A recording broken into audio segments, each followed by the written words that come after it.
जय श्री राम बच्चों। चलो चैप्टर 2 देखते हैं।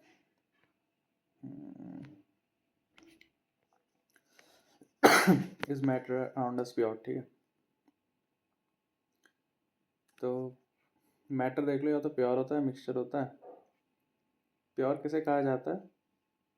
प्योर कहा जाता है ऐसे मैटर को जिसमें एक ही एलिमेंट या एक ही कंपाउंड प्रेजेंट हो। जैसे प्योर वाटर है तो उसके अंदर केवल वाटर होना चाहिए, H2O ही होना चाहिए। अब तुम कहोगे उसमें हाइड्रोजन भी ऑक्सीजन भी है, पर कंपाउंड की बात हो नहीं। कंपाउंड तो प्योर है, एज अ एलिमेंट वो प्योर नहीं है क्योंकि उसमें हाइड्रोजन और ऑक्सीजन दो एलिमेंट है, पर एज अ कंपाउंड वो प्योर है, ठीक है। प्योर एलिमेंट उसमें केवल एक ही एलिमेंट होना चाहिए। जैसे मान लो सिलेंडर में हाइड्रोजन गैस है तो केवल हाइड्रोजन होनी चाहिए। मिक्सचर, मिक्सचर तो सबको पता है, मिक्स कर देना। दो तीन प्योर सब्सटेंस लेके मिक्स कर दो, दूध में पानी मिक्स कर दो, ठीक है। पानी में ऑयल, ठीक है। पानी में मिट्टी, पानी में सॉल्ट, तो मिक्सचर हो गया। मिक्सचर भी दो तरीके के होते हैं। मैंने एक मिक्सचर बताया पानी में ऑयल, वो हेट्रोजीनियस होता है, ये वाला, ठीक है। दिखाता हूँ एक मिनट।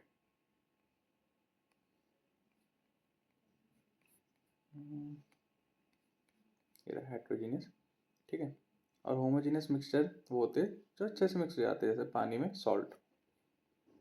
अब एलिमेंट मैंने वर्ड यूज़ करा था तो मैं एलिमेंट पता होना चाहिए। जैसे मैंने प्योर सब्सटेंस समझाया वैसे एलिमेंट भी समझाऊँ। एलिमेंट वो मैटर होता है जो इस धरती पे सबसे छोटा है, उसके और टुकड़े नहीं करे जा सकते, वो सबसे छोटा है। जैसे हाइड्रोजन है, हाइड्रोजन के और टुकड़े नहीं करे जा सकते, ठीक है। मेटल्स एक एलिमेंट है, जैसे गोल्ड, सिल्वर। तो मेटल्स की बात तुम्हें पता ही है कि मेटल्स लस्टरस होते हैं, ठीक है। लस्टर मतलब शाइन करते हैं। Metals generally gold and silver colour के होते हैं। मेटल्स हीट और इलेक्ट्रिसिटी कंडक्ट करते हैं। मेटल्स डक्टाइल होते हैं, ठीक है। मेटल्स मेलेबल होते हैं। मेटल सोनरस होते हैं। मेलेबल मतलब पीट पीट के उन्हें फॉइल पेपर जैसी शीट बना जा सकती है। सोनरस मतलब आवाज़।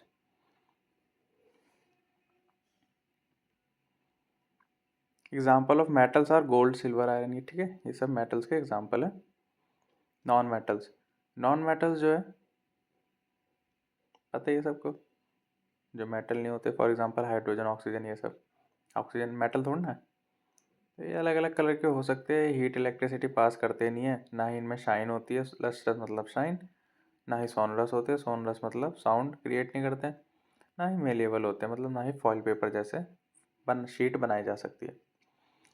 मेटलॉइड्स, मेटलॉइड्स अच्छी चीज़ है, थोड़े बड़े क्लास की है पर अच्छी चीज़ है। मेटलॉइड्स मतलब ऐसे कंपाउंड जो मेटल भी हो, नॉन मेटल का भी फीचर रखते हो, जैसे बोरोन और सिलिकॉन। अब दोनों फीचर कैसे रखेंगे? जो बीच में आते हो। मेटल अच्छा कंडक्टर है इलेक्ट्रिसिटी का, नॉन मेटल बेकार है। जो बीच में आएगा कि मतलब थोड़ी कर भी देता है इलेक्ट्रिसिटी पास, थोड़ी रोक भी देता है, वो मेटलॉइड हो गए। कंपाउंड, कंपाउंड क्या होते हैं? जो एलिमेंट से मिलकर बने हो। जैसे बॉयज से मिलकर ग्रुप बनता है, बहुत सारे बॉयज आ गए, ठीक है। तो वैसे ही बहुत सारे एलिमेंट आ गए तो कंपाउंड कह देते हैं उसे। अब कंपाउंड जो है वो दो एलिमेंट से ही बन सकता है और 10 एलिमेंट से भी बन सकता है, कितने से भी बन सकता है, पर एक से ज़्यादा होना चाहिए। Chemically combined with one another in a fix proportion. अब ये याद रखना कि एलिमेंट्स जब कंपाउंड बनाते हैं तो वो फिक्स रहते हैं कि मैं अगर दो हूँ, जैसे हाइड्रोजन अगर दो है और ऑक्सीजन अगर एक है, तो हमेशा वाटर में यही मिलेगा। चाहे तुम अमेरिका का वाटर ले लो, चाहे तुम अफ्रीका का ले लो, वाटर का फॉर्मूला हमेशा H2O ही रहेगा। पहला कंपाउंड आता है कोवेलेंट, ठीक है। दूसरा मेटालिक, तीसरा आयनिक। कोवेलेंट कंपाउंड कौन से होते हैं? जो एलिमेंट्स इलेक्ट्रॉन शेयर करके बनते हैं। अब सबसे पहली बात, एलिमेंट्स कंपाउंड बनते कैसे? इलेक्ट्रॉन शेयरिंग से। जैसे हमारे ह्यूमंस में बॉन्ड कैसे बनते हैं? कम्युनिकेशन से, किसी को प्रिफर करके, किसी को हेल्प करके, ठीक है। तो वैसे कोवेलेंट कंपाउंड में क्या होता है? एलिमेंट आएगा हाइड्रोजन, ठीक है, वो दूसरे हाइड्रोजन को बोलेगा कि दोनों, हम दोनों के भी एक एक इलेक्ट्रॉन है, चलो शेयर करते हैं, ठीक है। शेयर तो कर ही होगा सबने। जैसे मान लो एक पेन है तुम पे, तो अपने दोस्त को जिस पे पेन नहीं है उसे कहोगे थोड़ा तू काम कर ले, इससे थोड़ा मैं कर लेता हूँ, दोनों का काम हो जाएगा। तो इसे कहते हैं शेयरिंग। इसके अपोजिट होता है आयनिक कंपाउंड। आयनिक कंपाउंड क्या कहते हैं? शेयरिंग नहीं करते, वो पूरा डोनेट ही कर देते हैं कि तू ही रख ले। जैसे मान लो तुम पे 3-4 पेन है, तो वैसे किसी एलिमेंट में 3-4 इलेक्ट्रॉन है, नहीं चाहिए उसे इतने। लिखने के लिए एक ही पेन चाहिए होता है, मान लो उसे स्टेबिलिटी के लिए उतने इलेक्ट्रॉन चाहिए ही नहीं, तो उसने दे दिया किसी और को। तो जैसे सोडियम और क्लोरीन, सोडियम होता है Na, सोडियम आएगा कहेगा मेरे पे एक इलेक्ट्रॉन फालतू है, क्लोरीन कहेगा यार मेरे पे एक इलेक्ट्रॉन कम है, वो दे देगा उसे, तो बन गया इनका बॉन्ड। फिर मेटालिक बॉन्ड मेटल्स के बीच में जो बॉन्ड होता है, ठीक है, वो इतना खास नहीं है। मिक्सचर, मिक्सचर तो बता दिया मैंने। इसमें भी एलिमेंट्स कंपाउंड मिक्स होते हैं, पर इसमें फिक्स रेशो नहीं होता। जैसे तुम सब ने चाय बनाई है, तुम सब ने खाना बनाया, ठीक है, ये नहीं भी बनाया तो बड़े आलसी हो, कोई बात नहीं, ठीक है। मिक्सचर जो होता है उसमें तुम कितना भी कुछ भी डाल सकते हो। तुम चाय बनाते हो तो कोई 2 चम्मच चीनी डालता है, तो ऐसे थोड़ा ना हमेशा फिक्स रहता है, ये याद रखना। Mixture of two type, homogeneous और हेट्रोजीनियस। होमोजीनियस वो जो अच्छे से मिक्स हो जाते हैं, जैसे पानी में सॉल्ट, पानी में शुगर, देखा है ना, अच्छे से मिक्स हो जाती है। पहली, अब पता क्या चलेगा अच्छे से मिक्स हो रही है, पहले घूट देखो और आगे घूट देखो, सेम टेस्ट आता है। हेट्रोजीनियस मिक्सचर, हेट्रोजीनियस मिक्सचर तो पता ही है, जो अच्छे से मिक्स नहीं होते, जैसे पानी में सैंड, ऊपर ऊपर मिट्टी मिली होती है, नीचे नीचे पत्थर पड़े होते हैं, बीच में, ठीक है। तो ये चीज़ याद रखना। Difference between compound and mixture, compound and mixture में क्या डिफरेंस है? कंपाउंड जो है एलिमेंट से रिएक्ट करके बने, मिक्सचर जो है एलिमेंट को मिक्स करके बने। रिएक्ट और मिक्सचर, रिएक्ट और मिक्स में फ़र्क है।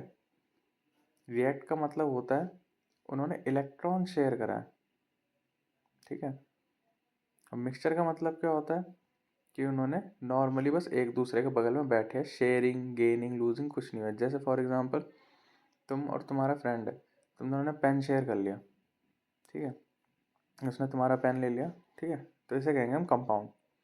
अब मिक्सचर का मतलब क्या होता है, तुम और बगल में एक लड़का बैठा है, तुमने बस बात कर ली और भाई कैसा है, ठीक है, कोई शेयरिंग नहीं है, कोई लेन देन नहीं हुआ है, तो वो मिक्सचर है, ठीक है। कोई बॉन्ड नहीं है तुम्हारे में, बस हाँ ऐसे ही जानते हो।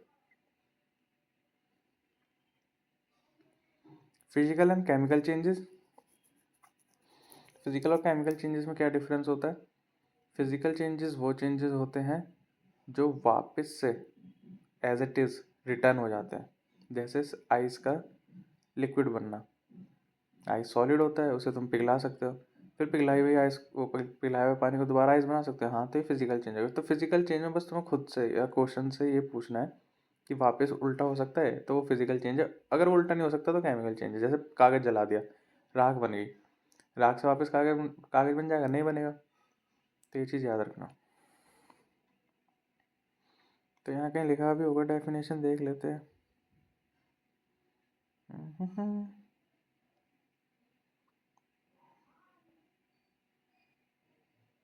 केमिकल चेंज की यहाँ लिखी हुई है कि देखो, chemical change brings change in the chemical properties of matter and we get new substance.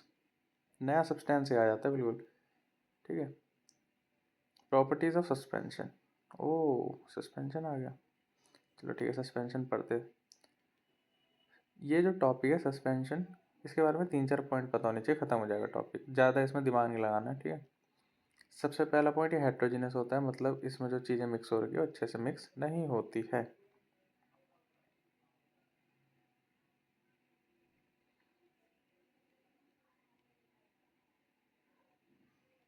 Suspension के पार्टिकल काफ़ी बड़े होते हैं, तो हम उससे देख सकते हैं, ठीक है। जैसे पानी में हम सॉल्ट मिला देते हैं तो नहीं देख सकते ना, तो मतलब सस्पेंशन नहीं है। और ये बहुत इंपॉर्टेंट है, particles of a suspension scattered a beam of light passing through it make its path visible, ये याद रखना। फिर ये आखिरी पॉइंट कि solute particle settle down when a suspension is left undisturbed. Solute particle settle down हो जाते हैं अगर सस्पेंशन को ना छेड़ो तो। इसका एग्जांपल पानी और मिट्टी मान लो, जब हम मिला देते हैं तब तो उस टाइम पानी गंदा सा हो जाता है, फिर तुम उसे रख दो ग्लास को 1-2 दिन के लिए, तो सारी मिट्टी नीचे बैठ जाएगी, पानी ऊपर से थोड़ा साफ हो जाएगा। तो सस्पेंशन मतलब सस्पेंशन, अटका हुआ है वो, कोलॉइड, कोलॉइड कोलॉइड कोलॉइड, ठीक है। तो कोलॉइड जो होता है is a kind of solution in which the size of a solute particle is intermediate between those in true solution and those in suspension. तो कोलॉइड जो होता है वो ट्रू सॉल्यूशन और सस्पेंशन के बीच में आता है, पर ट्रू सॉल्यूशन कहाँ है?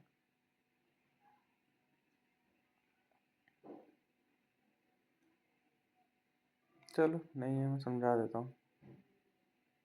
ट्रू सॉल्यूशन का मतलब होता है जो होमोजीनियस होता है। होमोजीनियस के बारे में जो जो चीज़ें तुम्हें पता है वो ट्रू सॉल्यूशन में लिख देना, ठीक है, कि अच्छे से मिक्स हो जाता है ट्रू सॉल्यूशन। एग्जांपल सॉल्ट और वाटर, शुगर और वाटर, ठीक है, ये लिख लो अभी पॉइंट एक्स्ट्रा, एक हेडिंग डाल के। ट्रू सॉल्यूशन 3 चीज़ें पढ़नी तुम्हें, सस्पेंशन, कोलाइड और ट्रू सॉल्यूशन। अब आता है कोलॉइड। कोलॉइड क्या होता है? सस्पेंशन और सॉल्यूशन के जो बीच में आता है, ठीक है। तो इसके बारे में भी 2-3 पॉइंट पता होने चाहिए। पहला, ये हेट्रोजीनियस होता है। दूसरा, इसके पार्टिकल नहीं देखे जा सकते आँख से। तीसरा, ये टिंडल इफेक्ट देता है, ठीक है।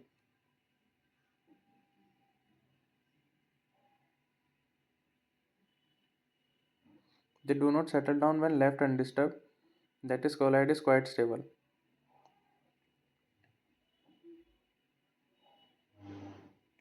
On the mixture of the process of filtration. इसे फिल्ट्रेशन प्रोसेस से नहीं निकाला जा सकता। और जैसे सस्पेंशन में होता था ना कि 1-2 दिन के लिए छोड़ दो तो नीचे बैठ जाएंगे पार्टिकल, कोलॉइड के ऐसे नहीं होते।